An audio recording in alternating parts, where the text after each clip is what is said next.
nice thing about being a part, isn't it? So, I know. Well, I watched it again. Yeah. This morning. Oh, lovely. And the scripts were really such wonderful nonsense, you know. Yeah. It's very much like those murder mysteries, you know, which Chris Plummer did just before she died, you know, Knives is Out. Yes, that's good. Yeah, it's that kind of humor, you know, and I mean, it's wonderful, you know, but it you have to put it in the period, you know. And I mean, so much of it I can't remember. Yeah. It's frightening that I shot it and 50 years later, I don't get it. You know, I don't see what, but anyhow, it's okay. That's what life is. Do you find that with a lot of your work that you look back on that it seems other, or is some of it very clear? Say that again? Do you find that with looking back at your work generally that it seems like it's another person doing it, it seems so long ago, or is some more vibrant than others? Well, it did. I mean, the only scenes I really remember is the racing car scenes. That you know, but I have no recollection of the other stuff. You know, which is and it's strange because then when I look at films like The Ruling Class, you know, I remember every moment of it. Yeah. Of what went on the screen and what went on behind the screen. Or the Peter Sellers movie, you know, it's interesting, you know, it's I don't know, maybe because it was television, you know, I don't know. But yeah, I looked it up. It cost $100,000 an episode. Yeah. And it's amazing, you know, I mean, cheap it was, you know, but mind you, 100,000 then must have been so much more. I think it was the most expensive British show at that point in yeah, exactly. Because a lot of TV shows in the UK were shot on videotape rather than I film. know it's because, you know, they went to the south of France and this and that, and so I don't know, but it's nice. I mean, it's a lovely memory, you know. And I was trying to send an email to David Corder's son, Nick Corder, who is he does this huge $300 million movies as a line producer, production manager. And I wanted to send it to him to say, you know, when you have time, watch it because of your mom looking so beautiful in it, you know. Yeah. And but I haven't sent it yet, but I will.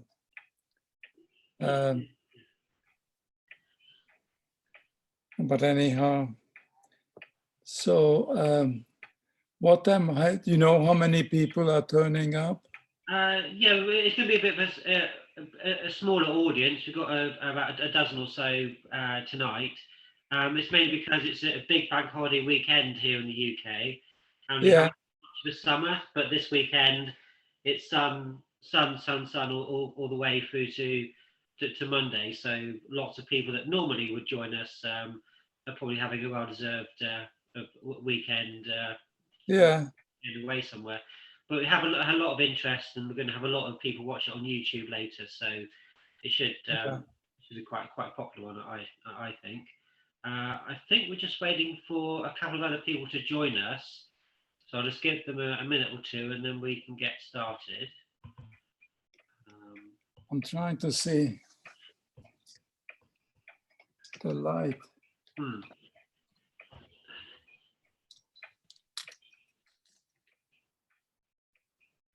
Is this better without? Um, Or better with? that's pretty good. Like that? Yeah, I'll say that's fine. Yeah, Okay. It's a lovely. little hand, it's a little lamp on my table. Yeah, works very well. And I can, let me see what happens if I turn this. And is this better or is this better? Try it again with the light on. One more time. Yeah, I can use just a bit more light on the face. Yeah, that's good. Okay. Yeah. All right. Oh boy, what a life. Yeah. Okay, so I think we'll make a start. So so I want to say welcome to everybody that's watching either live or later on YouTube. Tonight's is watch along is for the Persuaders episode, Someone Waiting. I'm delighted to be joined by the director of that episode, Peter Medak. Peter's credits include some fantastic television work, including an episode of Return of the Saint, The Professionals, Magnum PI, some Heart to Heart, Breaking Bad, House, film-wise, the Changeling, The Craze with the Kemp brothers. I think that's what I was going to say. Or the Ruling Class as well, being a big one. Is there any other credits, Peter, you'd like to add to that, to your particular favourite films or TV series that I haven't mentioned? Just say that again. Oh, out of the list of credits I just went through, is there anything you'd like to add particularly? Anything you're particularly proud of or that is special to you? Wait a minute. At the moment, I can't hear anything. I think it's a bit to come down a bit more on your webcam. Yeah, that's perfect. Yeah. Okay, so what were you asking? I was just sort of saying, of all the TV credits and film credits you've had in your career, what would be, you say, your top two or three? What's particularly special to you? Which movies are special? Yeah. Well, it seems like that every 10 years, I always keep saying to myself, if every 10 years I can make something which I'm proud of, because of course, one is doing lots of other stuff, not lots, but I mean, some other stuff. Yeah. And if every 10 years I can do something I'm really, really love and proud of, then I have done very well. And of course, I mean, there are some movies which stick out. Of course, my very first movie, Negatives, with Glenda Jackson, because it was my first film. Yeah. And it was Glenda's first film as well. And I was am very proud of it because she is an amazing actress. And to have been able to meet her and experience her and work with her at the beginning of my career was an incredible luck and a great omen for my future. And, it made a tremendous impression. And of course, my first three movies, which was Negatives, A Day in the Death of Joe Egg with Ellen Bates and Janet Sussman. And then, of course, Ruling Class with Peter O'Toole was a really major achievement from me because all the three projects were exceptionally great because of the material and the scripts and because of the actors we have been able to cast. And I thought that my rest of my life is going to be like that. And it's just going to be clean sailing, which of course it isn't, because life isn't like that. It goes up and down. And so, there are other movies which stick out, like The Changeling with George A. Scott, because it was a wonderful film for me to direct. Yeah. And because I love that genre of supernatural or ghost stories, or actually scaring people. Yeah. But in a very clean and honorable way, rather than going in for cheap shocks, you know. And it's a psychological thriller in a way, you know. And then, of course, Romeo's Bleeding with Gary Oldman, Of course, yeah. because it was a sensational script. And the cast was just out of this world, with the lead of Gary and Lena Olin and Annabelle Sciorra and Roy Scheider and the wonderful, wonderful, wonderful New York actors. And then, of course, then later on, when I thought it was all over for me, luck had brought the craze my way.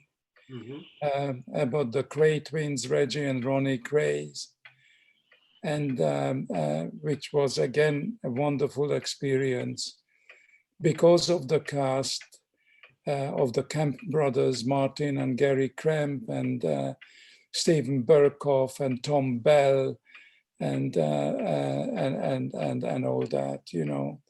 And then following that, the other film, Let Him Have It. And so those things are the ones which stick out. And I have to mention Species, because I never did a science fiction movie in my life, and I wanted to do it. And the joy of working with Natasha Henstridge was just absolutely an incredible gift to me. And particularly at that age of hers, you know, and still just as wonderful as she ever was, you know. But it was a great opportunity. And then, of course, the television, some of the television stuff, you know, which was Homicide, which was a fantastic American show, which I think completely changed American television, was shot in Boston, and no, in Baltimore, and with the most amazing cast of young American actors. And then The Wire, and then Breaking Bad, and working with Bryan Cranston, and was amazing, you know. And so anyhow, I loved all those things, and it all kind of bit by bit add up to your experience of your life of directing movies and television. And you know, I continue on, and I hope to just carry on until forever. Yeah, yeah. You know?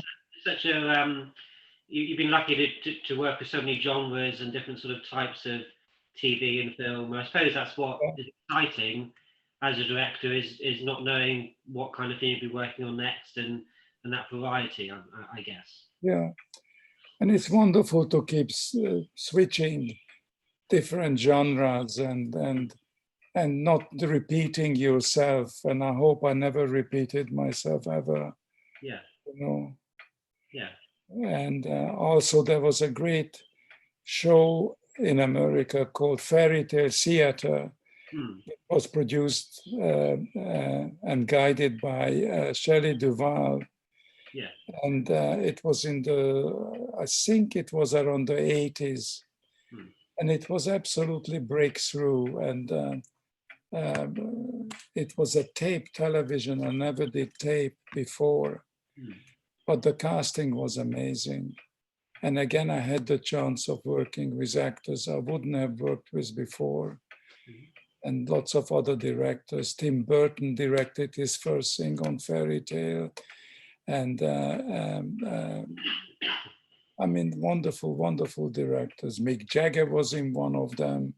Yeah. And Shelley was incredibly inventive with the casting. And I had wonderful, wonderful people. Ellen Arkin I worked with, and I mean, P.V. Herman played Pinocchio, and Carl Reiner played Geppetto, and it's just crazy, wonderful things, which is out of the ordinary.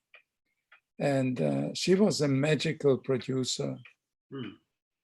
And it all kind of adds up to bits and pieces, and you learn so much from the actors and from the Shelley and the producers, and just doing different type of things.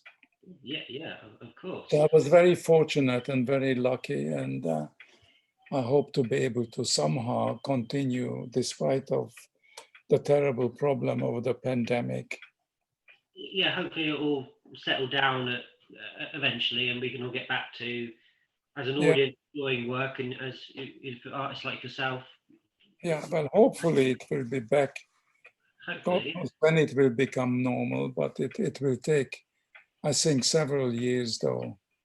Yeah.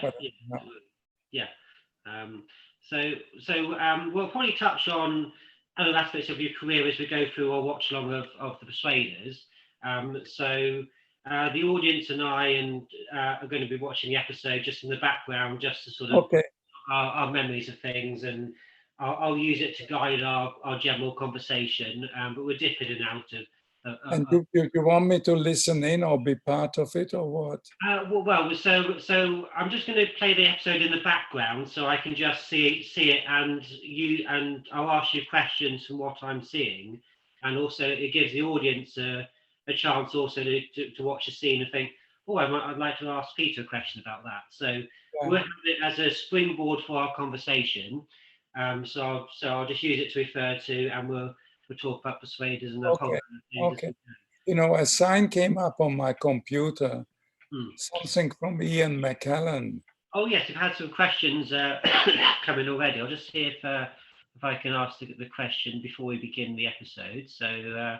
But is he watching it, or? Yes, Ian's watching it. He's one of Ian's watched a few of my events, so he's a good. He's very loyal and had some great questions. So he says, "Good evening, Peter. I noticed that in the beginning of Sam Kyde is wearing a hat which he wrote in the children's series Orlando. Was it his idea to wear it in the episode?" So I think there may be something to do with the mechanic at the beginning of the episode. So I think the question really is how much. Oh, sorry. Okay.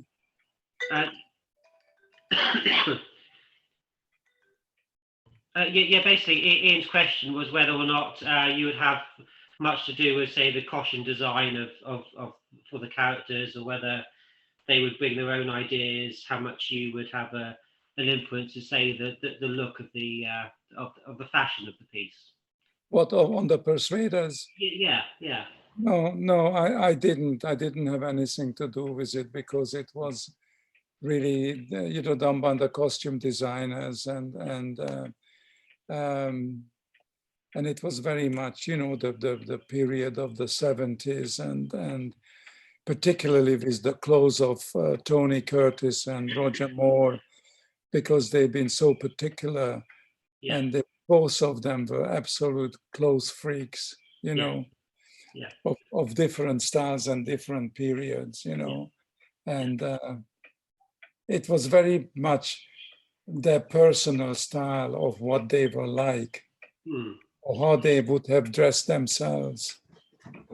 And I was watching it this morning, the episode, and they kept putting Roger Moore into these very heavy leather jackets, and I could immediately think, oh my God, how uncomfortable that must have been for the poor actors, because it's incredibly hot, and all that, and just uncomfortable. And when I was directing my movies, I was very conscious of making the costume, be very comfortable for the actors and the actresses, because it's terribly important. If something is tight on you, it just drives you crazy. So no, I had nothing to do with it. That's okay. Yeah, because obviously you're coming into an established show that's been going for quite a bit, so the look and of it is kind of already there, and you're fitting into it, aren't you, as you sort of come in for your episode. So for those that are going to be watching the episode as we talk, we'll press play in. I'll do a little countdown from 5. So if we all freeze on the opening shot of the racing car on the track, and then we'll press play together. So I'll just give people a couple of seconds to do that. Okay. So if everyone's ready, I'll do a countdown from 5 and we'll press play. Again, we're just using it as a springboard for the conversation that we're going to have today with Peter. And obviously, if there's any questions that the audience wants to ask based upon what they're seeing, please just put it in the chat, and I'll ask Peter the questions.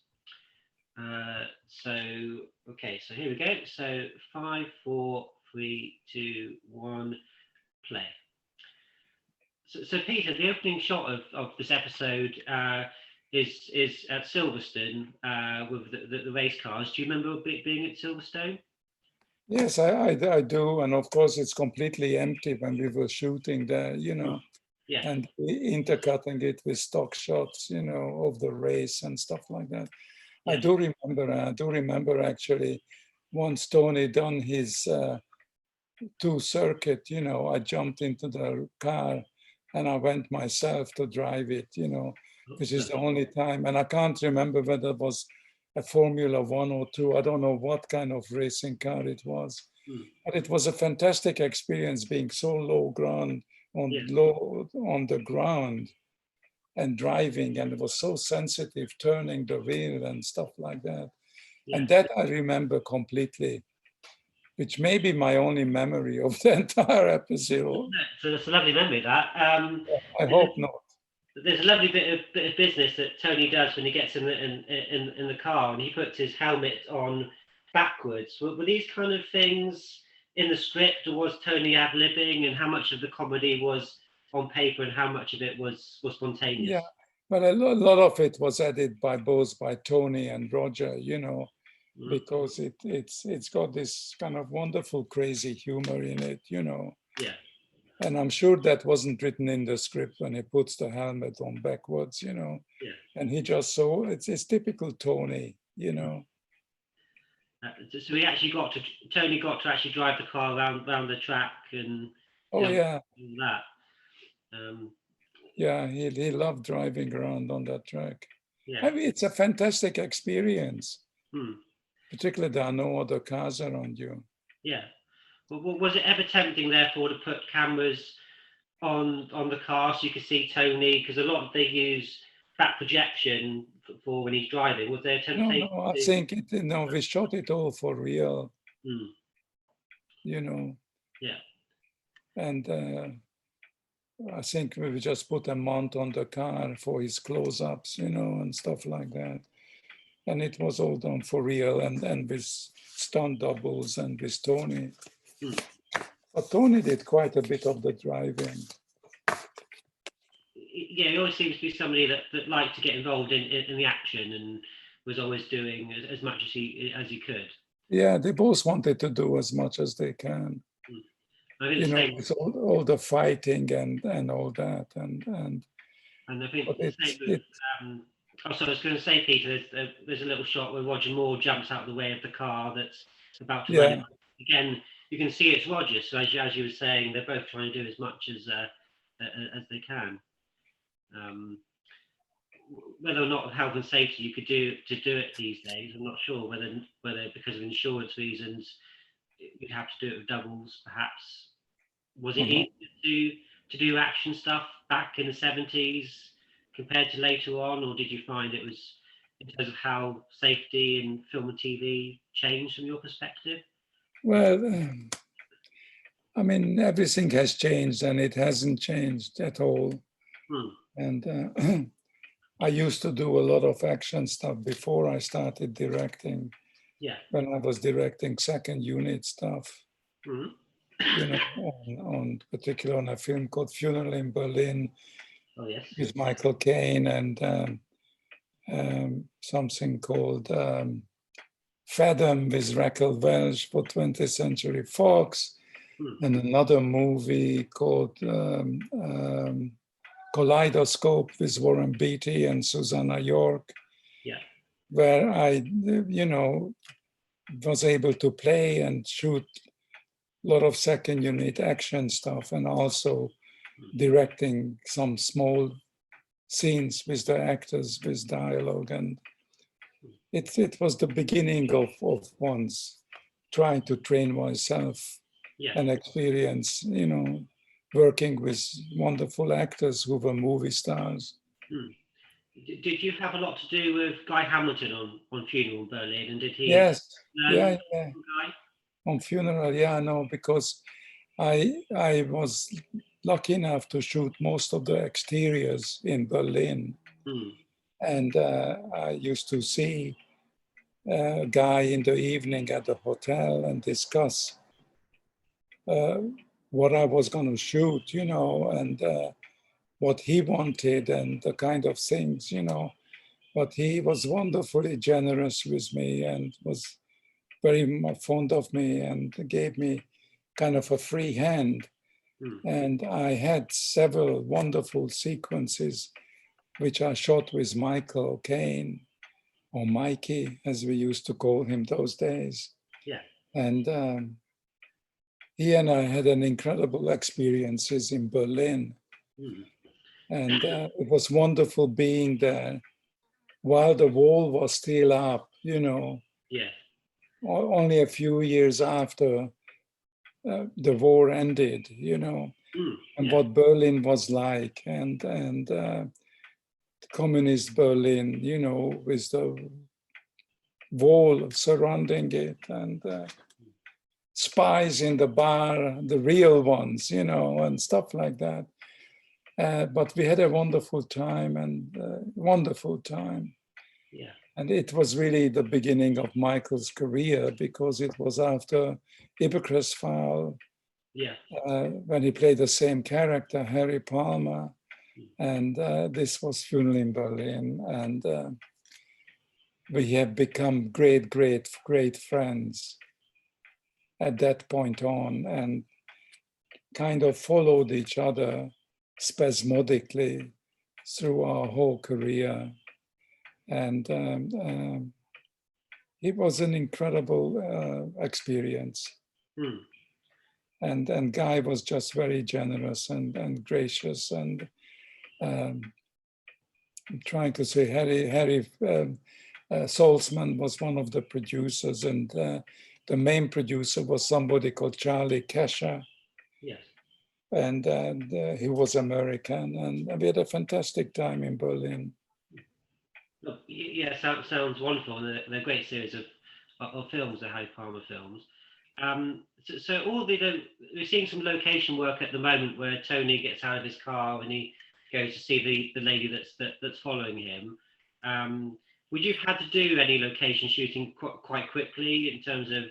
So how long would you say was spent at Silverstone? The locations in London, was it all fairly done on the fly, so to speak? What, on Persuaders? Yeah. Well, I think we shot, I believe, unless I'm wrong, we shot at Pinewood. I'm not sure. Yeah, it would be Pinewood, yeah. Yeah. Oh God, I just remembered something, because I needed Roger to walk from one point to another outside the stage to shoot a shot of him running. Yeah. And Roger turned to me and said, "Have you ever seen me running? Ever?" I said, "No." But he said, I think you should do another shot than me running, because I look terrible running, Yeah. But I just remember that when you were talking, but that's it, But I mean, yes, it was most of it shot at Pinewood. On stage 5, I think we were. and then some of it, at the racetrack and exteriors and locations and stuff. I have no idea how many days it took to shoot the film. I mean, the episode. Yes, probably a good couple of weeks, I would have thought, for a TV Yeah, show of that level. probably it was maybe 10 days, who knows? Because Yeah. in America, all these shows like Breaking Bad and everything is done in 7 days. Hmm. And you're lucky if you get 8 days. Yeah, that's right. We're seeing the scene with Roger and Donald Pickering. They just had a little fight as he tries to attack Roger Moore, but Roger Moore overcomes him. Do you remember Donald Pickering at all? Just say that again. We're just seeing an actor at the moment called Donald Pickering, who. Yeah. Do you remember Donald at all? Yes, I do remember, because he was a wonderful actor, Mm-hmm. a very well-known actor, and I do remember, but not in details. But I think most of that stuff was shot in the studio. Yeah. On sets, and in that bar with the piano player. But I think that's not the same with Pickering, Oh yeah, that's a bit further. Yeah, but yeah, he was a wonderful actor, and I loved directing him, working with him. And there were a lot of actors who I'd worked with before in the show. What's his name? His name Maxwell Shaw. Max. Oh yes. Yeah, he played a guy in the bar, where the fight is, and well, he's part of the main plot. He was with that lovely actress, Lois Maxwell. Maxwell. Yeah, I remember her, and she was wonderful, old-fashioned actress, in the best sense of the way, And I mean, it's lovely watching the old episode, because it's people you have nearly forgotten. Yeah. And they come back immediately, Yeah. So in terms of casting, they didn't really have casting directors as much as they do now. So I take it you just either cast actors who you worked with previously or you knew of because of reputation. So did you have a free rein when it came to who you wanted for the different parts? Yes, I think I must have, because a lot of the actors who are in it are people I've worked with before. So I must have suggested them. Certainly Penelope Horner, who plays the main girl lady in the thing, and Maxwell Shaw, because Max was married to Rose Tobias Shaw, who was a legendary American casting director in London, who discovered many, many movie stars in England. Yeah. And some of the other casts, I remember their faces, and from other movies I've done, other television or movies, probably movies, Mm-hmm. I mean, Pickering he must have, I think I worked with him on another television show called The Restaurant, no, not The Restaurant, oh God, Court Martial. Yes. It was at Pinewood again, much later on. Yeah. Made for Universal.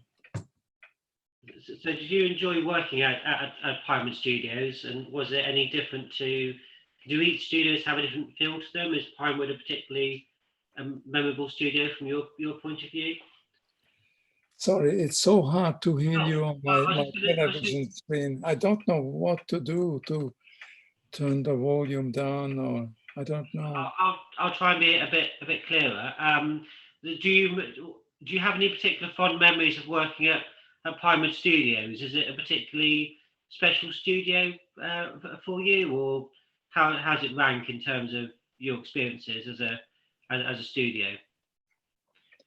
Yeah, but what you're asking about the studio, the famous studios? Yes, just wondering what you thought about what was it like to work at Pinewood? Well, yeah, I mean, it was great, you know, because when I was an assistant director, I basically grew up at ABPC Studios, which was in Elstree, Yeah, and at Pinewood, you know, at Pinewood and Shepperton Studios.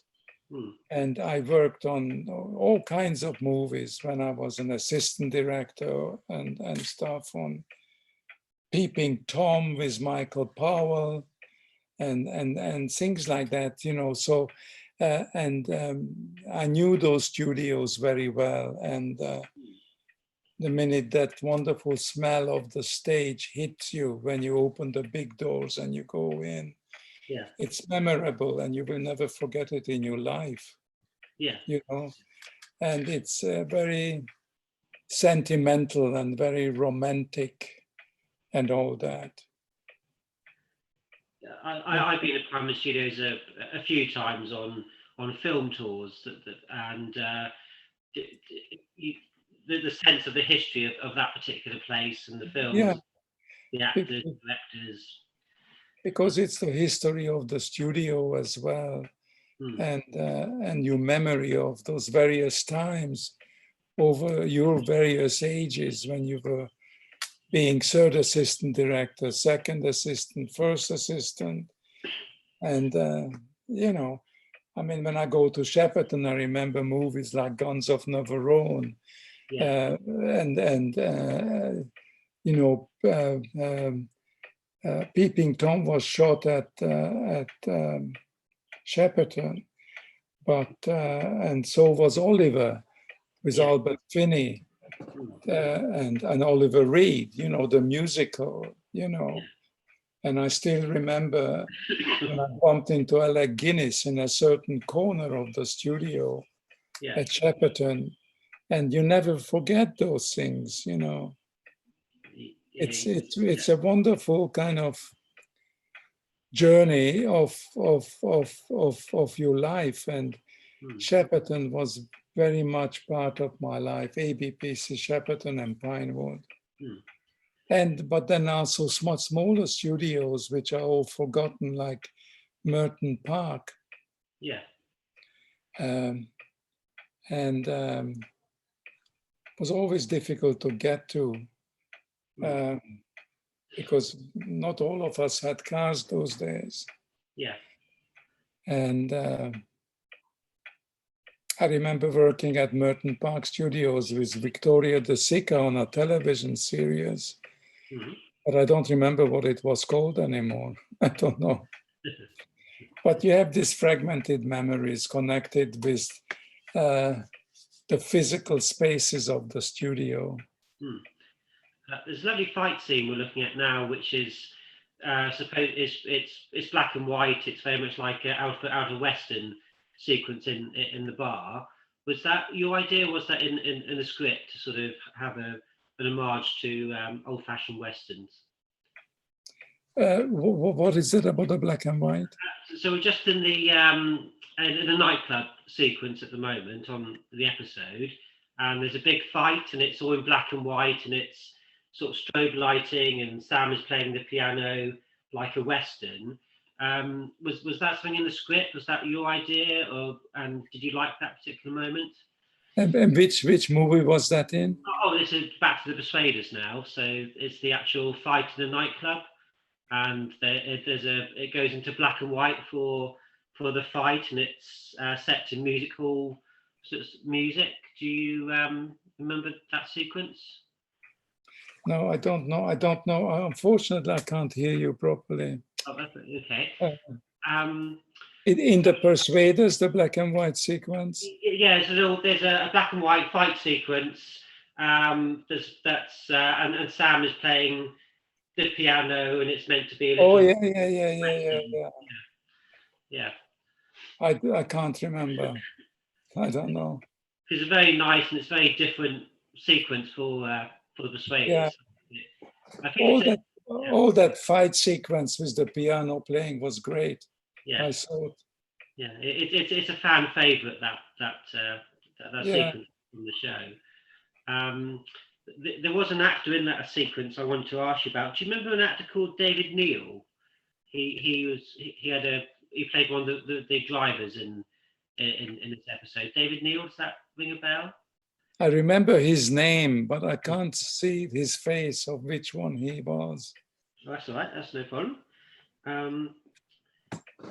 I wanted to ask you, Peter, how did you get involved in the Persuaders in the first place?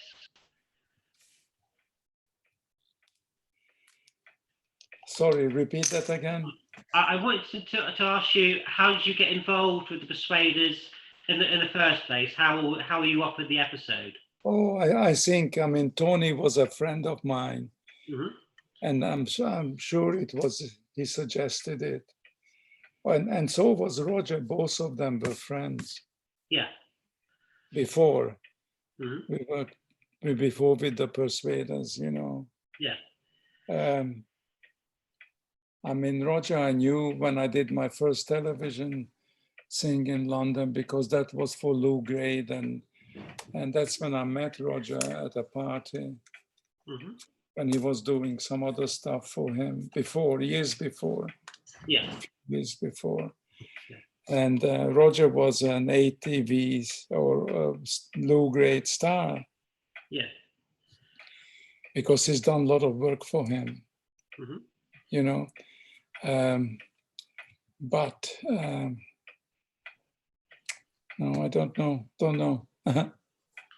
Because a lot of directors did more than one episode. Val Guest did a couple, Basil Dearden did a few. What was there a reason why you only did one? Was it other commitments, or would you have liked to have done more episodes? No, I just did one because I think I have a feeling, I'm not sure, but I may have done it after Ruling Class. I was looking it up, and this was shot in February 71, and I believe Ruling Class was May 71. So you probably went from this to Ruling Class. So I think that's how the order. Amazing, yeah. So Ruling Class was before. I think it was in the same year, but I think you were on this first, and there was a few months, and then you went on to the Ruling Class. I believe. I know. So, I know, because I remember people came to me and said, "You are crazy. Why are you, after your big movie of the Ruling Class, why are you doing television?" Yeah. Yeah. And I said, I remember that, I distinctly remember, and I said, because I want to work with my friends. Yeah. Yeah. You know, and it was great fun doing it.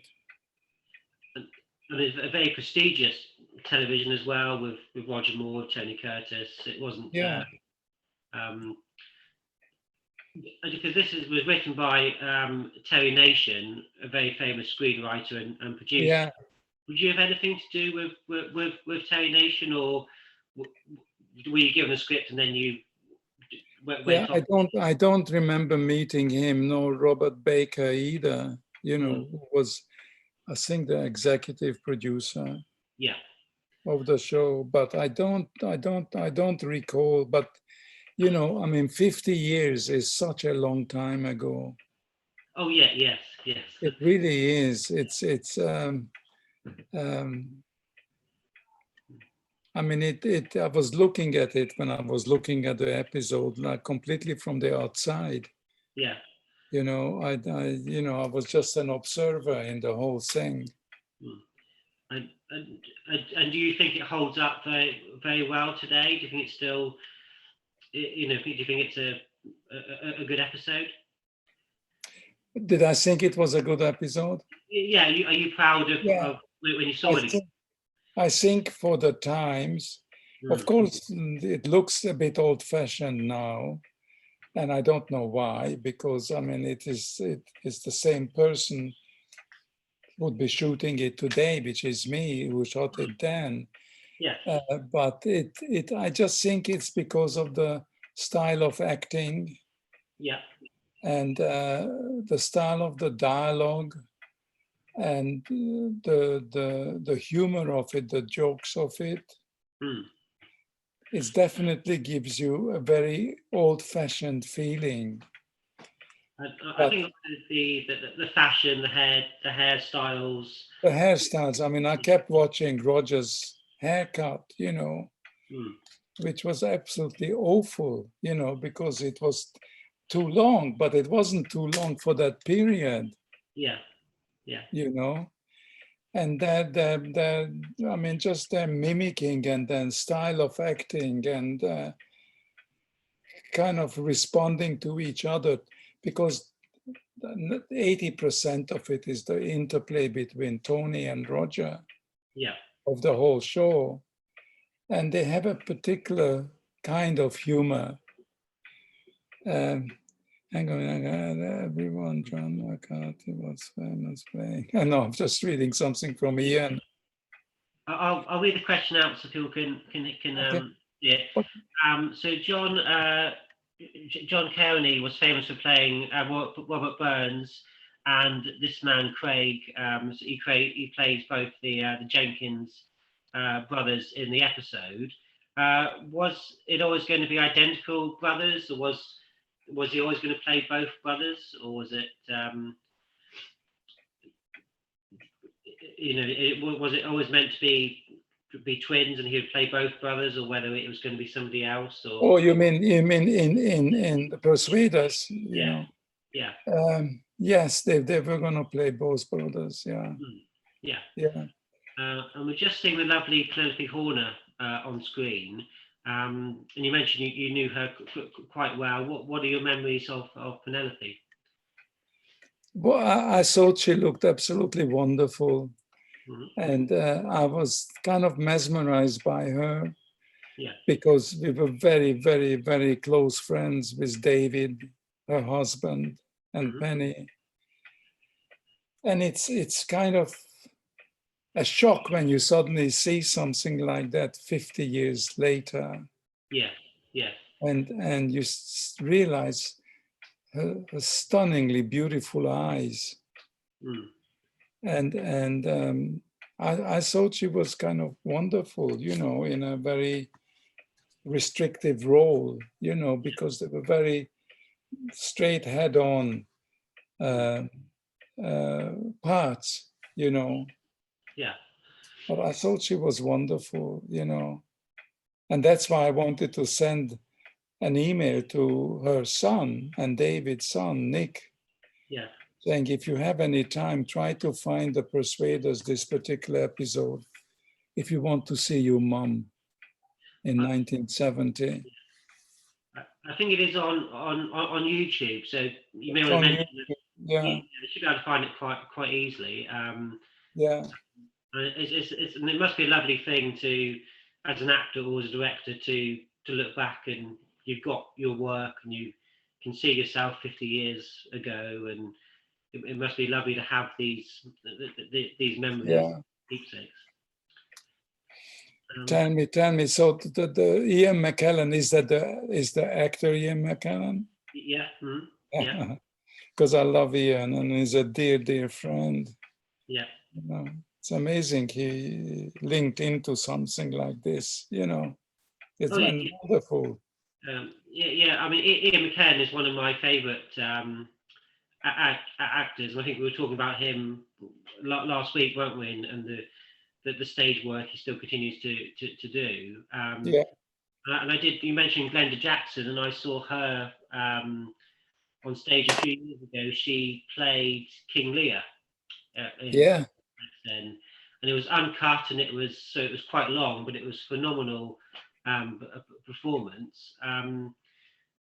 She always seems to be a very serious actress, but she has seems to have a sort of more playful side as well. Was she serious, but also, did she take herself a bit too seriously, Glenda, or was she? Did you have sort of a good sense? Yeah. Because she made some good appearances in the Morecambe Wise show, so she obviously was happy to send herself as well. Some of the crew on this I just wanted to ask you about. Did you encounter Johnny Goodman, who was in who is in charge of production on The Persuaders. Is that name ring a But bell? just say it again. I'm so sorry. I mean, it's Okay. Johnny Goodman, who was in Johnny charge. Goodman, the production manager. Yeah, Yeah. he was a dear friend. Hmm. And he and I worked together on several B movies, which used to be made Yeah. years ago. Hmm.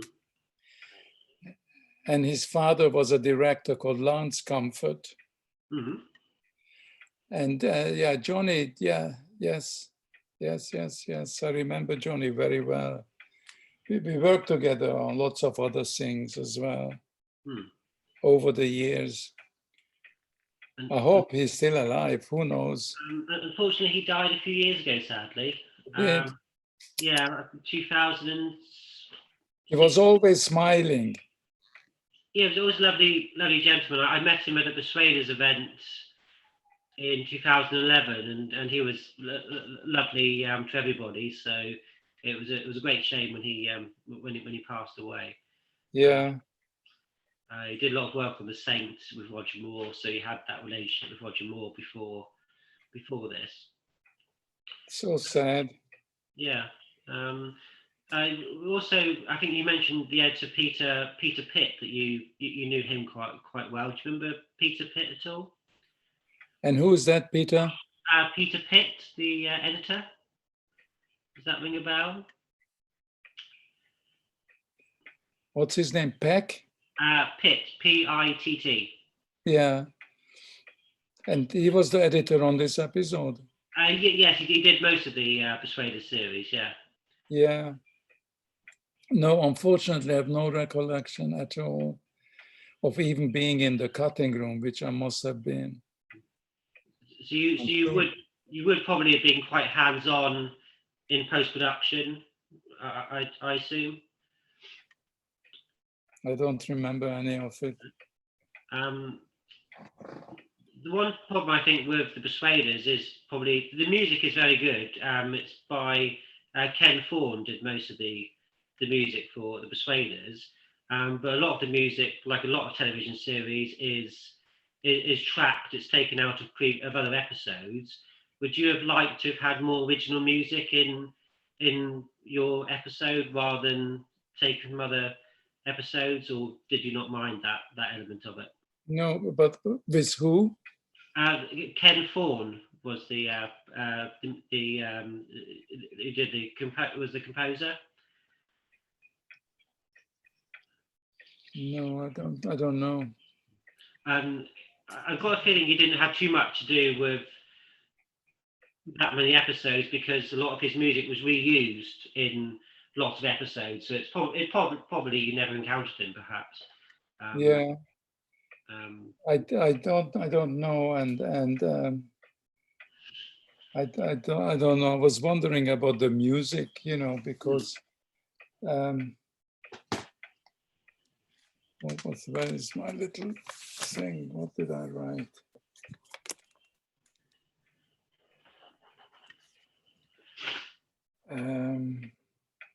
I mean, John Barry was a great friend, particularly those days, and I didn't realize that he wrote the theme song for the thing. And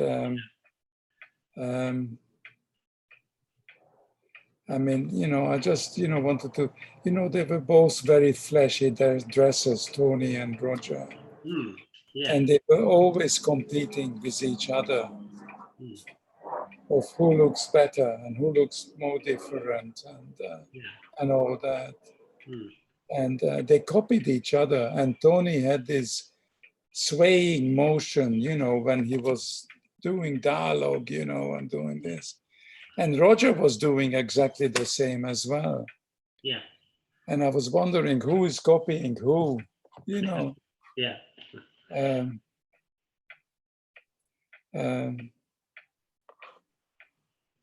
Yeah, I mean, the 70s hairstyle, they're very dominant, Yeah.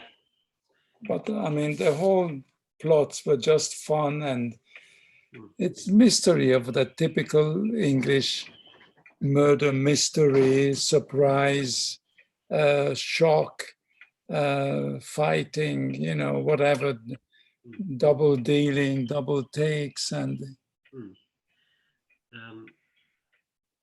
you said there was competition between Roger and Tony. Was the competition always friendly, or did they get on well as two oh actors? no, it was all very courteous and friendly, you know. Yeah. No, because they had to. Who knows? They may have hated each other, but they had to work together. Yeah, You know. I think they were quite different people, but as the chemistry on screen, of course, is Completely. I mean, it's two different cultures completely working together, and Tony always wore his gloves, didn't he? His driving gloves in scenes. And Tony was always talking to me between takes in Hungarian. Yeah. Because he was Hungarian origin.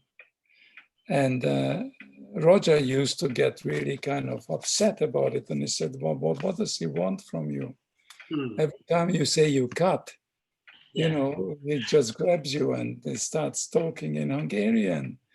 And does he want another close-up, or what is he asking for, you know? And that just shows, you know, that there was this competition between them. Yeah, he probably felt a bit paranoid, like maybe not him or something like that. And it was a great thing because, I mean, for Lou Gray to be able to get Tony Curtis to be in the show. Yeah. Because, I mean, he was a big name. He was, yeah. I mean, so was Roger, you know, but in an English way. Yeah.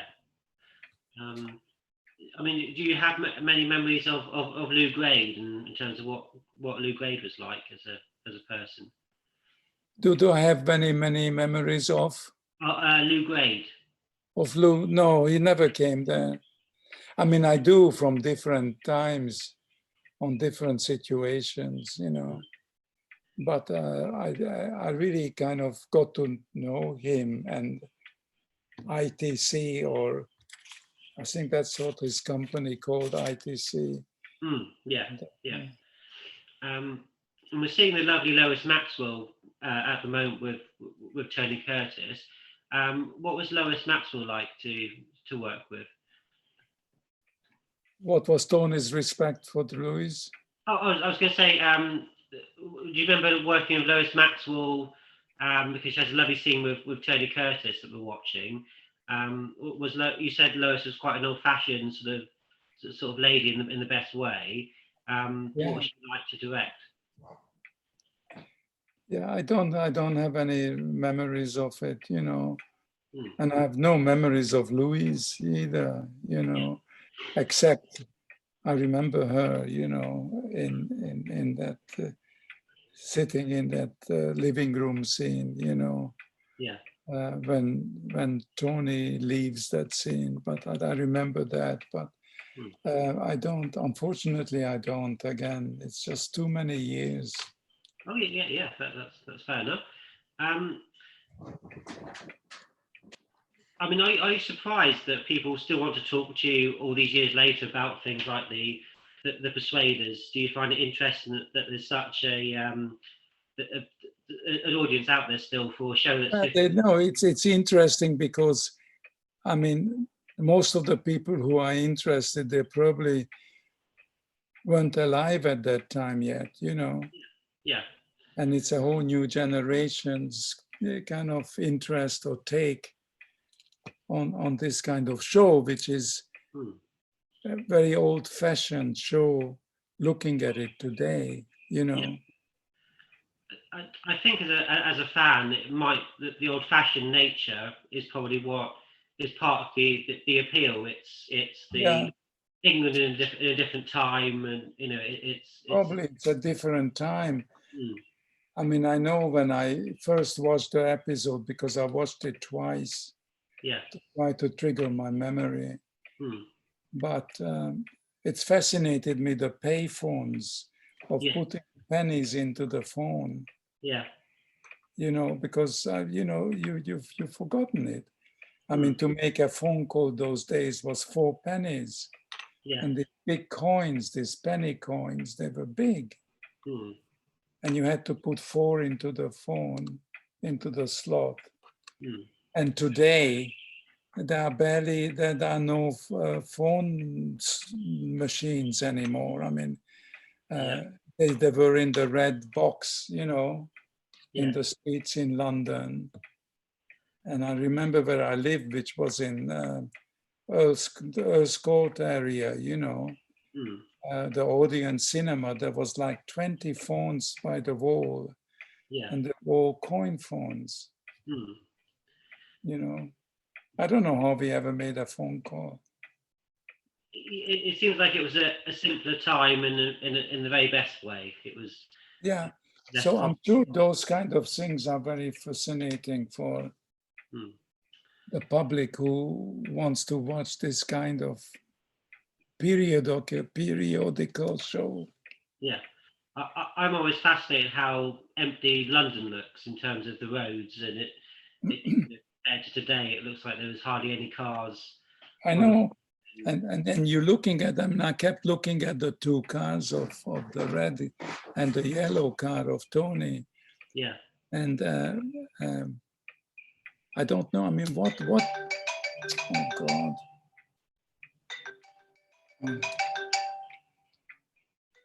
Hang on 1 second. Can you?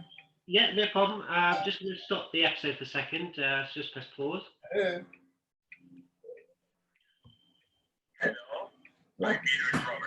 Hi, Robert, darling. Listen, I couldn't take your call because I'm doing a long interview to England about something I directed 50 years ago. And I can call you back probably in an hour. Okay, whatever. Is everything okay? Yeah. Okay. Where are you at the lake house? I have a feeling you're up at the lake. I'm actually almost there. I'm driving, but I'll be there in an hour. Okay. All right. Well, I give you definitely. I'll call you. Okay. All right, darling. Okay. Okay. Bye. Bye.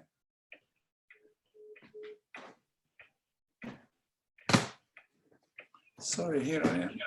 Oh, that's right. No worries. So everybody watching along will just press play again. So 3, 2, 1, play. Are they still watching the film?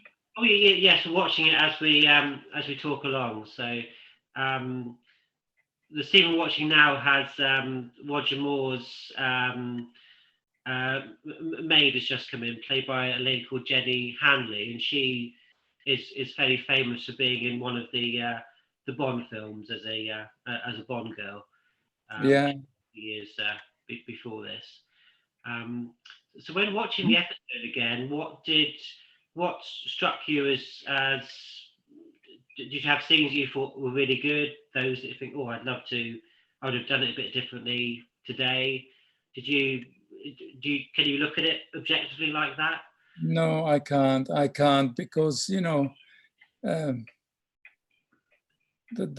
scripts don't make too much sense now. No, no, I don't, because I just don't seem to be able to identify with it that much,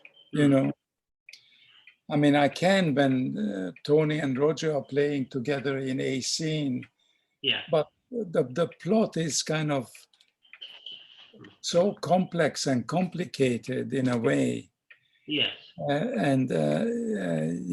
It's that half of the time you don't know what's going on,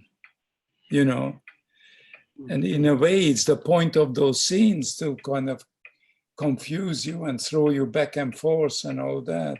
Yeah. And it's I want to figure it out, and I'm watching it, and it just frustrates me, So to improve on it and stuff, I just don't know how to do or what. Well, I think, as you say, that's part of the appeal of the episode. It is very much a mystery whodunit sort of sort of, Yeah, exactly. But that's what it is. and it keeps you getting to the end, which it shows it works. Yeah, It works very well after all these years. I know. But it just reminded me very much, as I said before, of poor Chris Plummer, who was a great friend who's passed away. Yeah, His wonderful film of Knives Is Out or something. yeah. What's it called? A really And great film, that, wasn't yeah, and it? it is. This is that type of a television thing from 50 years ago. Hmm.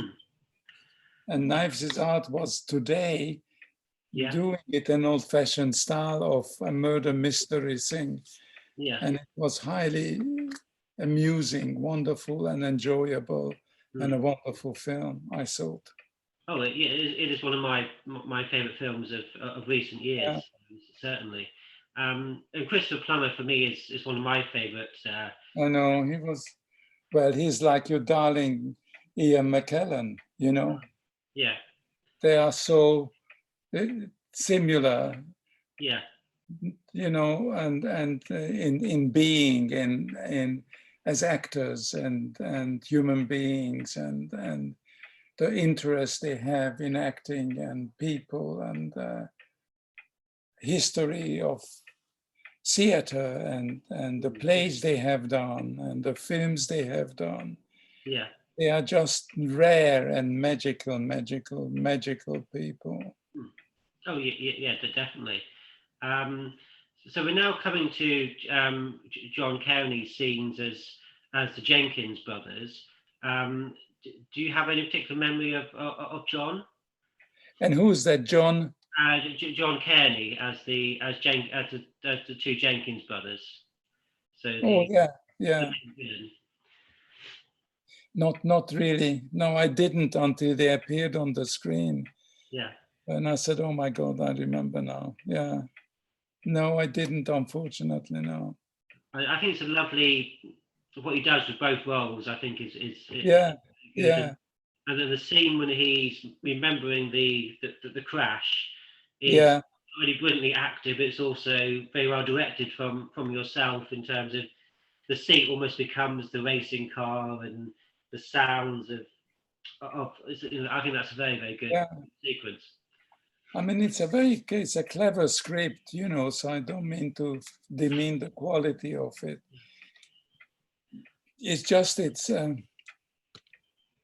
I mean, it's actually frightening that I actually directed it and I remember so little of it, you know.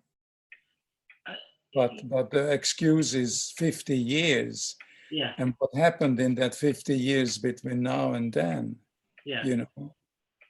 We've had such a wonderful career and a varied career that with some very big films and very big stars, inevitably something like The Persuaders might just be filed away in a small little part, and there's lots of other things that I know. more memorable. I Perhaps. know. But I mean, I remember things like driving to Pinewood, and there was a shortcut about 2 minutes before you got to the studio. And it was a crazy kind of arbor, you know, covered with leaves and very narrow. So just one car could go one way, but it was both ways. And it was kind of dodgy and dangerous driving down that way, you know. Yeah. But we did that at 100 miles an hour, and then suddenly some other car comes opposite. You have to screech the brakes and all that. And I remember that intimately at every corner, every turn of it, you know. Yeah. And then you don't remember something which you actually directed.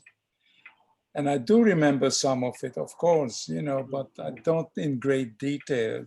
Yeah. So we could have a kind of a civilized discussion about it.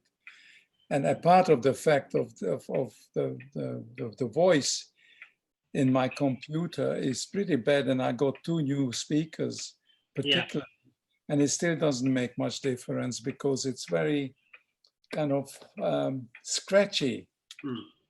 But anyhow, but we're doing okay, I think. Yeah, we're doing brilliantly. One name I think you did recall when I spoke to you last was Tony Spratling. Does Tony Spratling? Yes. Yeah, I'm glad you bring him up because he was a dear friend. Yeah. And I have done tremendous amount of work with him over the years. Mm-hmm. And having originally myself started as a clapper boy, I didn't start, but eventually I became a clapper boy. Yeah. I entered the magical world of the camera department. Mm. And I think there's only two serious departments in filmmaking. And one is the camera department, Mm-hmm. and the other is the editing department, which is incredibly solid because the production department is elusive, Yeah. because it's assistant directors, directors, production managers, location managers, and it's very elusive, and you Yeah. can't really pin it down. But with the camera department and the editing department, it is rigidly solid. Mm.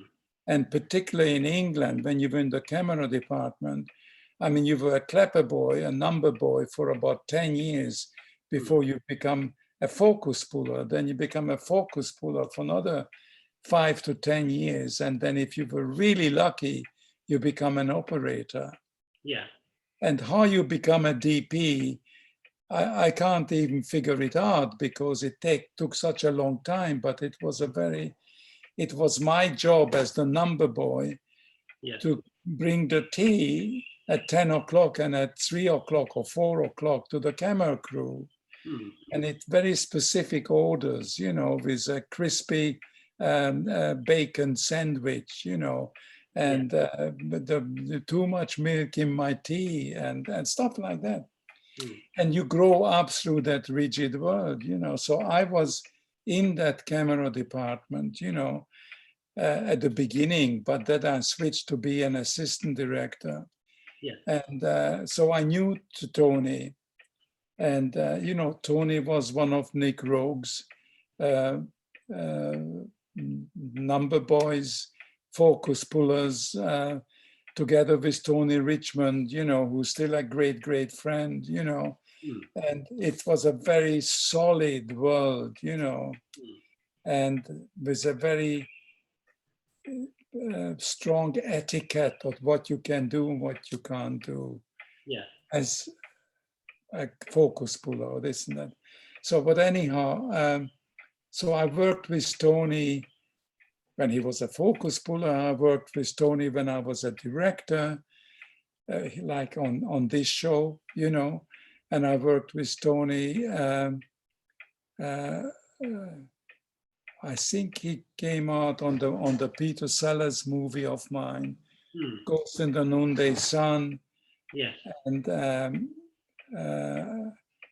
I think because God, I forget the names now, anyhow, one's memory. But anyhow, so Tony Spratling was a great guy, very incredibly well dressed. Yeah. Probably one of the best dressed camera people. And he was terrific, and I was very sad to see that he passed away as well. Yeah. But I loved him and his wife and all that, and it's all interconnected because it was all through Nicholas Rogue, because all these camera boys were around him, and they all grew up together.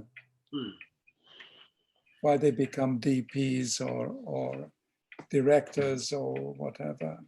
Yeah. I mean, Alex Thompson did My Craze, and Alex Thompson came to do the commercial of the Peter Sellers commercial while I was shooting Ghost in the Noonday Sun, which was my 17th century pirate comedy. With Peter Sellers, Spike Milligan, Peter Boyle, Tony Franciosa, and George Tovey, and Murray Melvin, and the rest of the wonderful lunatic English wonderful acting world, Yeah. and it's all full of wonderful memories, but and I think Alex got either fired on the commercial and then Tony Spratling came out and finished it, or it was vice versa, or maybe I'm making the whole thing up, but it's all, it was a wonderful world to know the camera department and the camera world. And I mean, when I first met Nick Rogue, he was a camera operator and I was a clapper boy. And I was so nervous because of my accent. Yeah. I stood in front of the camera with the camera running. And Nick came out of the big blimp camera and he said, for Christ's sake, clap the board. But he realized something is drastically wrong with me. Yeah. And he then said, oh, so it's scene 101, now clap the bloody thing. Take one. And Nick then became my friend for the rest of my life. Oh, lovely.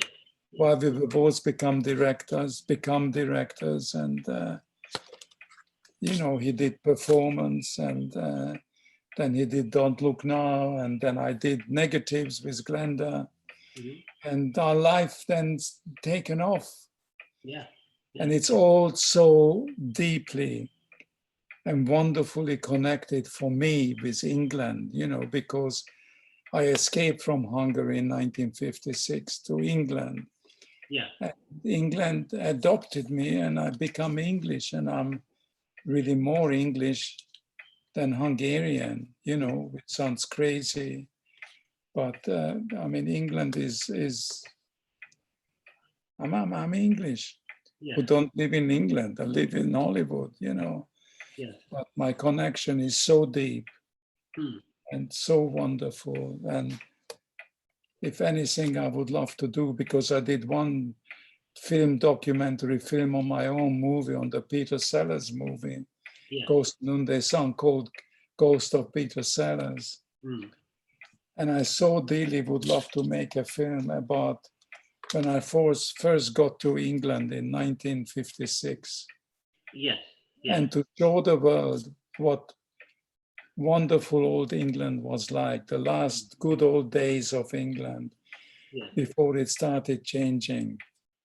And that incredible change of how it happened, of going from the first cafe houses, which didn't exist in London, which were French coffee houses in Wardour Street, and then the Italian restaurants and the import of spaghetti and the Italian shoes, and how England changed, and how the 60s, the late 50s and the 60s, musically, how did it all happen, And of course, the Beatles and the Stones and all that. But before that, it was a very gradual happening, change of Terry Dean and people like that, who were early rock and roll performers, and it was magic. But it would be incredible to show that world of how England responded to the 50,000 people who came to London, or the 200,000 Hungarian refugees. And I don't mean to talk, but I mean, what is going on in Afghanistan today makes one heart bleeds, And all these Afghanistan refugees now coming into America, And it's just history repeating himself, And it's terribly important to make those things which tells those old stories. Because everybody learns from it, And it's a wonderful tool, making films, whether you dramatically do it or do it as a documentary, or whichever way, But film is magic, Oh, it is. It is. And it will stay like that, whether it's whatever electronic systems it's on, it doesn't matter. But as long as there is a camera and you have to shoot it and you have to create stories dramatically Yeah. with actors and scripts written and stories told and all that. And that's what it's all about for me. And I'm very fortunate to have been able to spend, since 1956 till 2021. I mean, it sounds like science fiction, I mean, 2010, I mean, come on. Yeah, yeah. 2001, Christ. Yeah. Yeah. So, and I hope it will never disappear, and I hope it will all come back once the pandemic goes away, Yeah, I think as long as there's people wanting to make movies and people to watch them, that it's never going to go away as an art form. The UK industry, I think, is picking up, quite well. There's lots of TV and things being done. So it is bouncing back, but it will take a while. Yeah, it will. But so as a kid, you always wanted to get into the movie making. I did ever since I was 13 years old.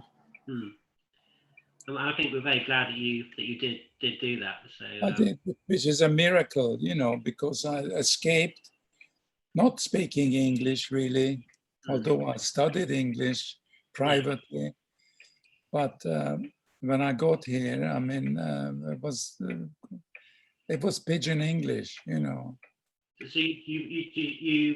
so it was the revolution that you were fleeing, obviously, to the UK. Did you come with family? I was just 18 years old then, so I was a young kid. And of course, I witnessed a lot of the revolution and people being hung in the street and dying and shot and fighting between the Russians and the Hungarians and all that, because it went on for a while. Yeah. And at a certain day, I decided to leave. And I told my two friends that I'm going to try to escape tomorrow. Yeah. And because there was a train which went out at full speed through the Hungarian borders, which was guarded by the Russian tanks and all that, and broke through. And there's a rumor there's another train leaving tomorrow. And I said, I'm going to be on that train. Yeah. So myself and two other friends left next morning at 6. And by some miracle, by midnight, we were out in Austria. And then spent a few days in refugee camps and this and that. And we're gone to Salzburg, back to Vienna, and then finally came to England on a Bristol Britannia plane and arrived at London airport, and the WVS picked us up and transported us to Tidworth, which was a military camp, an RAF camp, which still exists today, and stayed there for 2-3 days. And then my aunt, who was a very famous opera singer, came and picked me up, which was the same aunt who gave for my 13th birthday a 35mm hand-cranked film projector and a piece of film from the Hungarian studios. And that's what started my whole journey about making movies. And it was my same aunt who within 2 weeks got me my first job at that Associate British Patty as a trainee. All right, yeah. Where I went on the contract and I started there, and then after 3 years, and I learned everything about editing and about sound and camera and this and that and that and that. and arrived on this set when Nick Rugg was the camera operator on this film called Clowns in Clover, which actually, you mentioned his name, was directed by Val Guest. Yes. And he directed this film, and it was Shirley Eaton and a crazy gang in it. It was a comedy, and that was my entree into the camera department. And Nicholas Roeg, you know, who then stayed a lifelong friend until he passed away. And his son, Luke Roeg, who's a wonderful producer in England, actually produced Let Him Have It, my film. Oh, right, yeah. Yeah. Yeah, it's wonderful to hear how it's all connected, and as you say, it's all. Yes. One's whole life is like that, you know. Yeah. And I know I'm jumping away, you know, from Tony Spratling, but I love Tony as much. I love, you know, Nick and Tony Richmond, and there was a wonderful focus puller called Ginger Gemmell, you know, who used to work with Nick. Yeah. And he also worked on this Clowns in Clover movie, you know, and it's a tradition, a British tradition, you know. Yeah. And I think there should be books and films and things made about it because it was different than from anywhere else. Yeah, yeah. And I mean, you know, England gave me my life. It's as simple as that. Do you think the industry is, if someone that wants to go into the industry, would you say that it would be, if you're trying to get into the business now, would it be as easy? Do you think industry has become a bit more difficult to get into? Do you have that kind of training that you had back in the 50s? Is it, how is it? Darling, I don't understand the question because it's too phased out. I was just wondering, how, do you think it's easy for people to get into the film business as it was when you got into it back in the 50s, or has it become more difficult? No, well, the only reason it's easy because you could make a movie on your iPhone, you know? Yes, it's a bit more. And if you're really determined and if you're really talented, you're going to do it. Yeah. And I always say when the few times I'm speaking at Sundance Institute or at UCLA or here and there at universities, he said, if you want to do it, you will do it, you know? And if you want to become whatever, you will achieve that somehow. Yeah, yeah. But you cannot give up. You mustn't give up. And it wasn't easy then at all. And it was never, ever easy to get into the film business, ever. No. And just as difficult now as it was then, you know? And it's an impossible puzzle, you know, but a puzzle can be solved. Yeah. Oh, yeah. I'm just having a quick look at some of the questions that have come in for us to end our evening. We had a question come in. Do you remember working at Universal Studios in '63 and observing directors like Alfred Hitchcock at work? Yeah, do I remember working at Universal in '63 and working with Alfred Hitchcock? Yeah, yeah. Yeah. Yes, I do, because yet by another miracle, when I was an assistant director, second assistant director on VIPs, which was a film in England with Richard Burton and Elizabeth Taylor and Margaret Rutherford and Rod Taylor and Orson Welles at MGM Studios at Boreham Wood. Yeah. I had a phone call from a previous producer friend who I worked with as an assistant director, saying, "Kid, how would you like to go to Hollywood and start to direct?" Yeah. And I said, "John," his name was John Cohn, K-O-H-N, "I'm too busy. I'll call you tonight."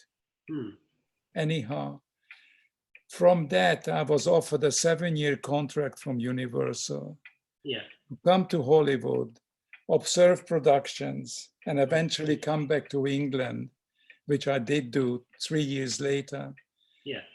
and do productions for them out of England. Hmm. And so one of the first things, because I wasn't British, I became British in Wilshire Boulevard in Hollywood. Hmm. And because you have to be in England for 5 years, then apply, and the Scotland Yard interrogates everything and all that. Yeah. So I become British at the British consulate, So I wasn't British when I arrived to Universal Studios. Yeah. And I said, we need to get your green card and your work permit. So we want you to go and stay with Mr. Hitchcock on his film, Marnie, Yeah. and observe him directing. So that's how I met Mr. Hitch. Mhm. And I was there observing him and being with him and watching his genius way of working and directing on that film. Yeah. And ironically, Sean Connery was the male star of that film. And I Yes. knew Sean from London. Hmm. And Sean walked on the stage one morning and he said, "Hey, kid, what are you doing here?" And I said, "Sean, I'm going to be a director." And I saw him then. And in fact, I went to see the first Bond movie, which he was in. Oh, yes. It's Yeah. shown at 20th Century Fox together, because he said, there's a screening tomorrow of my Bond. And Yeah. it's just coming out. I want you to come and see it with me. So I went. Oh, wow. But Yeah. it was great working with Hitchcock, and he was incredibly particular and very special, Hmm. and said very little to the actors, actually. Yeah. And sometimes he had his back to the actors and the camera, Yeah. and was directing like that. Hmm. And then he had drawn everything out. Every frame of the film was drawn out. Yeah. And when they got one shot, one setup, or one scene, Hmm. then they turned this big, on a blackboard, these big drawings, and they went to the next shot, and everything was figured out. What lens is a 50 lens at 4.5 degree of tilt, whatever. Hmm. Because he used to be an art director, designer. So he has, before he made a movie, he drew out every frame of it. Oh, wow. Yeah. That's how he was making his films. Yeah. And he was a genius. So how would you describe? It was incredible working with him, and of course, influenced me very much. Yeah. If you see The Changeling, because I really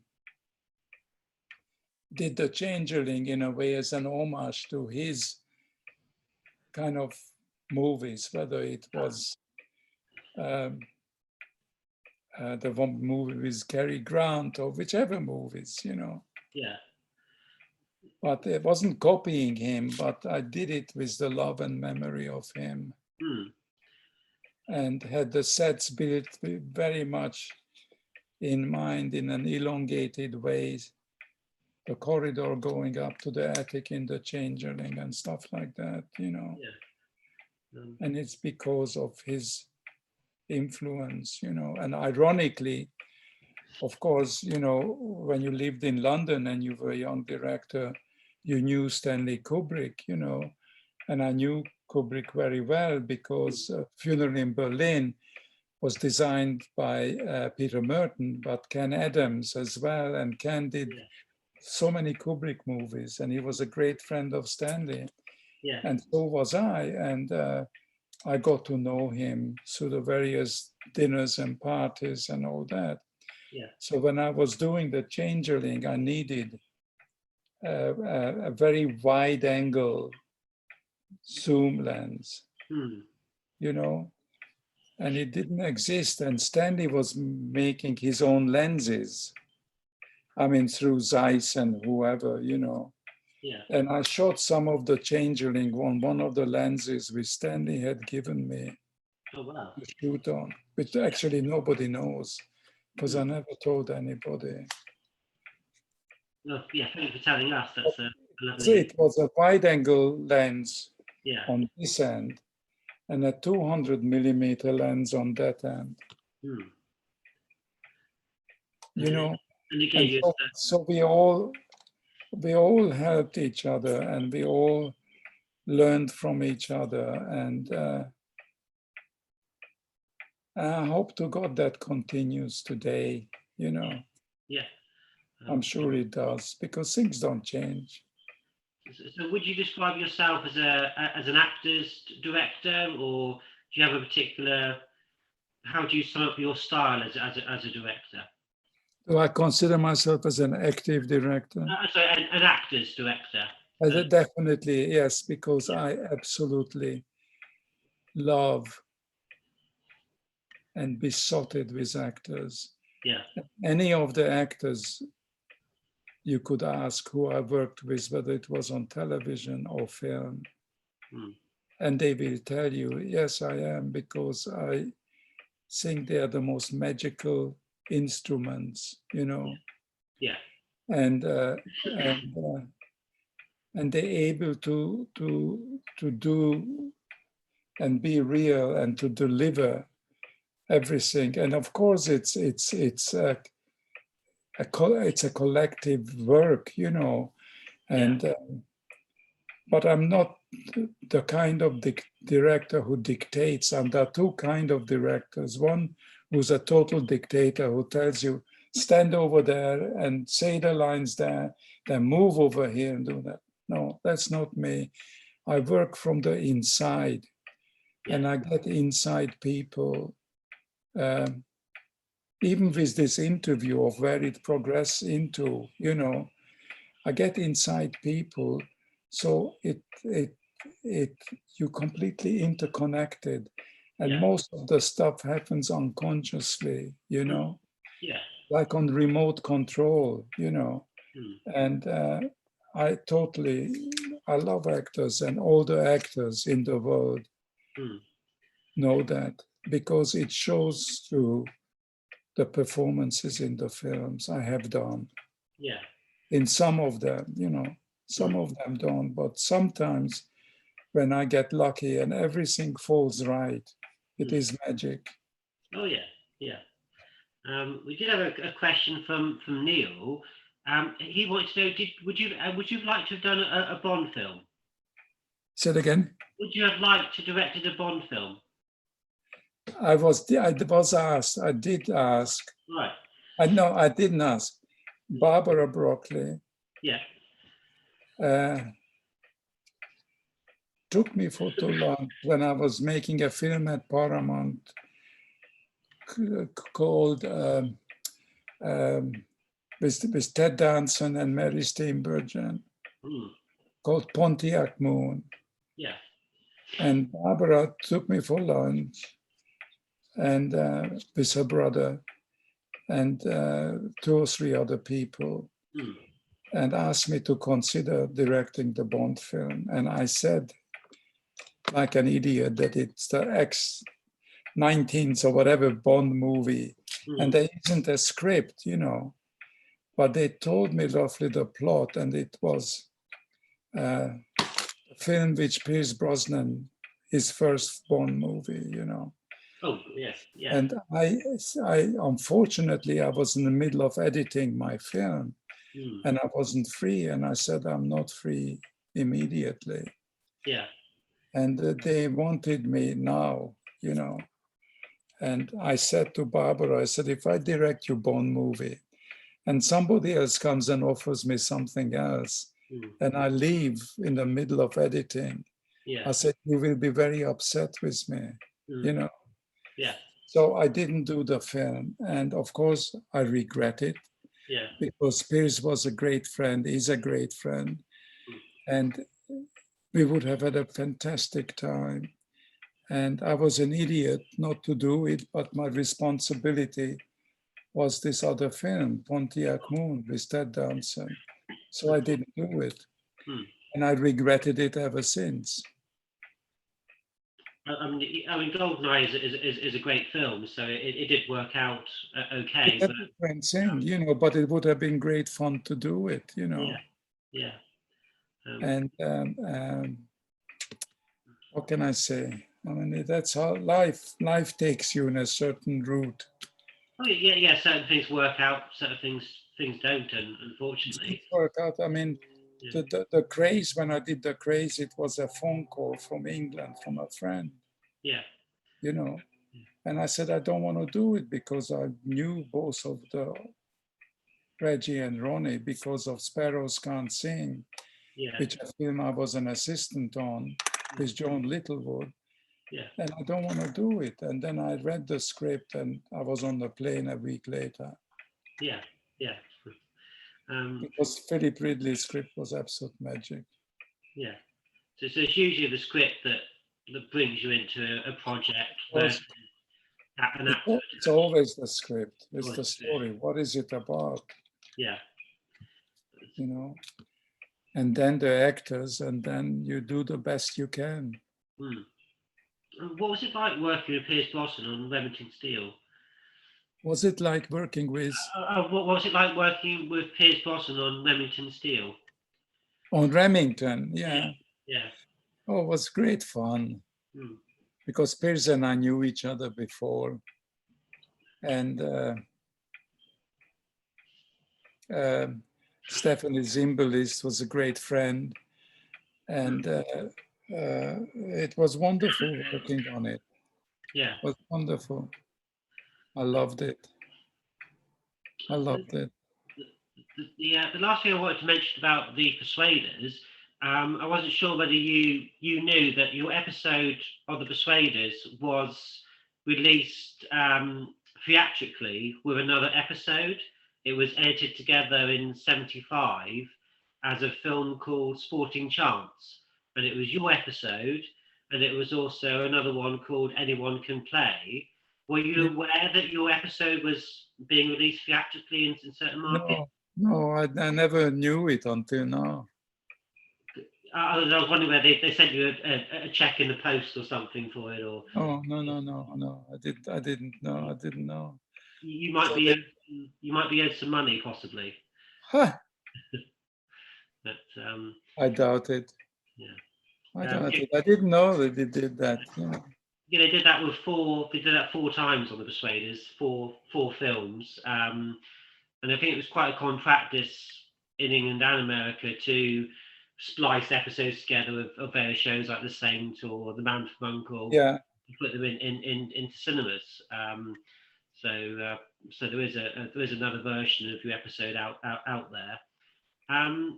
To close the event, is there any other comments you'd like to make about your time on the Persuaders? Did it lead to any work beyond? Did people recognize you for doing the Persuaders? Is it a special thing to have done? No, I don't know, because I think it was my movies, because the reaction to Ruling Class was so strong worldwide, that it just jettisoned me out, and I don't think I did. I just did the Persuaders. I'm trying to think. I don't think I did anything in England more on television after that. I don't think so, because I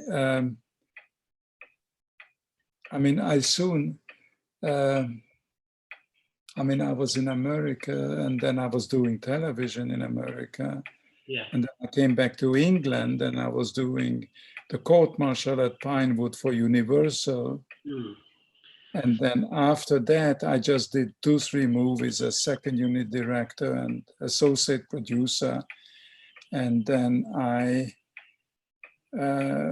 did the Negatives, which then was my first film in '68. Yeah. 68, Joek 69, Ruling Class 70, 71. The Peter Sellers movie in '73. And then I got into trouble my career because of it, because I got the blame for it.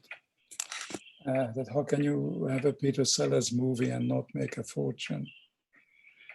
And but there were terrible problems, and you have to see my film Ghost of Peter Sellers to understand what went on. Have you watched that? I've seen the trailer of it, and had I not been unwell this week, I would have watched the documentary. But it looks fantastic. So, yeah. And I know Peter Sellers has always had a reputation of being very difficult and problematic, as well as being brilliant. Yeah, no, I mean, he was more than that, and just all kinds of things have gone wrong. Yeah.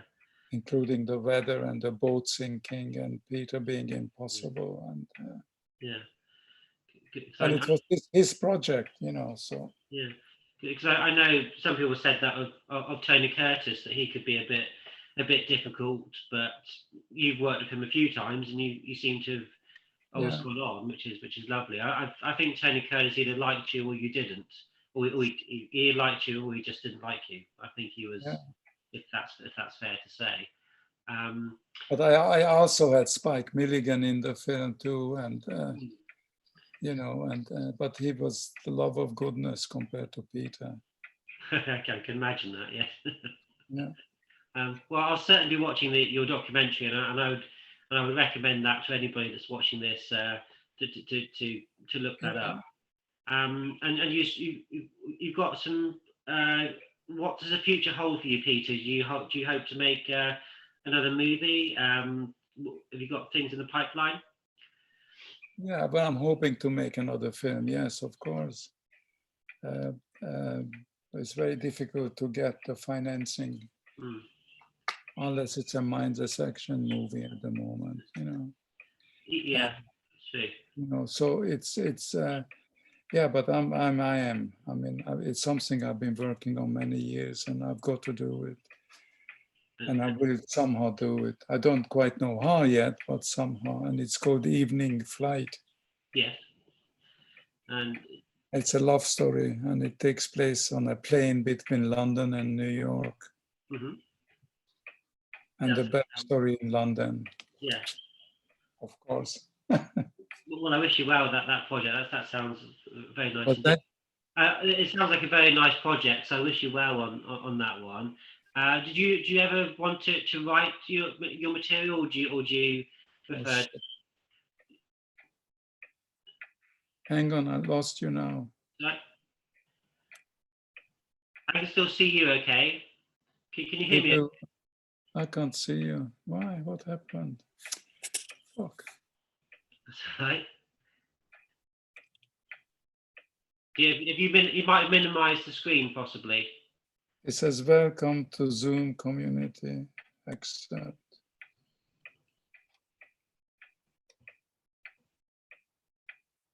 That's okay. I can still see you, so I think it'll be all right for a couple of minutes. Want to come up? Have I been Is it been minimized? Is the screen somewhere at the bottom of your? No. Should I go back to your original thing you sent? I don't think that'd be a good idea. If you on your computer at the bottom, is there like a Zoom? Is there sort of app you can click on? I've got a camera with a camera that's white and has a blue background. It might be you just minimized me. No, I don't see it.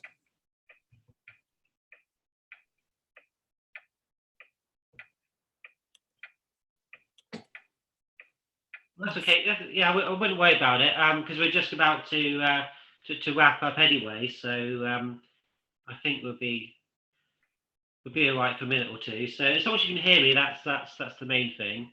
But you can see me? Yeah, I can see you just fine. So okay.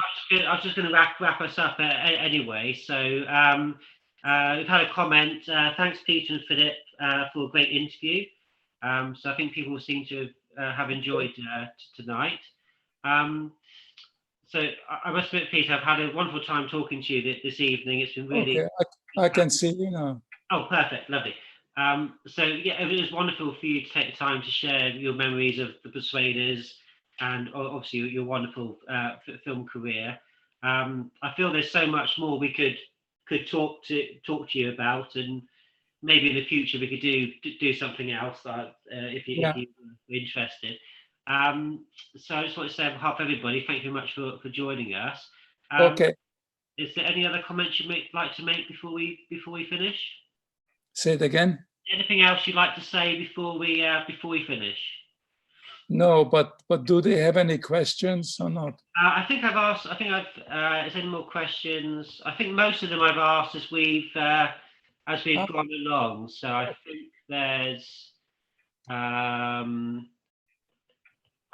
think we're probably okay, actually.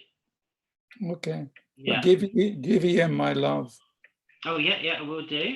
And just thank you very much for joining us, Peter. And hopefully we'll do something again in the future. And in the meantime, take care and have a great weekend.